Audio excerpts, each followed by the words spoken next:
Hello, what's up? Okay. So this is it madlang people, mga kaungas. So padung ko mo kaon. Tapos nako ipakita ba ang akong sudan diri ko kusina. Akong gitan-aw diri sa parador ug unsay sudan. So naay nakabutang sa parador nga bulad sulod sa tupperware. So akong giukab. Pag ukab nako, agoy, tan-awan ninyo mga kaungas. So let's go. So diara akong ukbon kini siya tana siya kana naapay nahabilin. Napay nahabilin mangiani na tam paghuwat tam urbida paghuwat. So mao na si tama.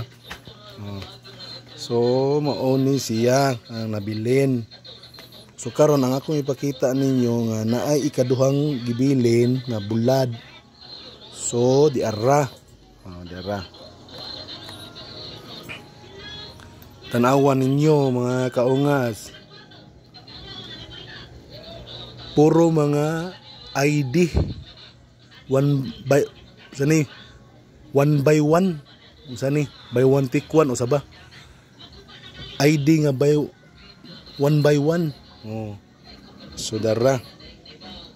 So kini siya. Lami ni siya ipusa dito sa sausawan na suka. Nga, naaman ni nahabilin pod. Tapos naay sobra sa giluto sa mga bata, itlog. Nga naapoy unsa ni? Miswa. Sagol odong or odong sagol miswa. Kamon lay bahala ana mo pronounce or mo emphasize. Charot. So sige. So nakita ninyo mga kaungas. Kining pagkaon na I know daghang makarelate. So busog na gid ta ani sa katong naanad, sa katong nagtubo nga pobre. Di ba? So katong wa pa naanad, hala adto mo sa Jollibee or palit mo og lechon manok sa Chooks to go na siyaro. So okay, bye-bye kay mukaon ako. Let's go. Thank you for watching my video and God bless always.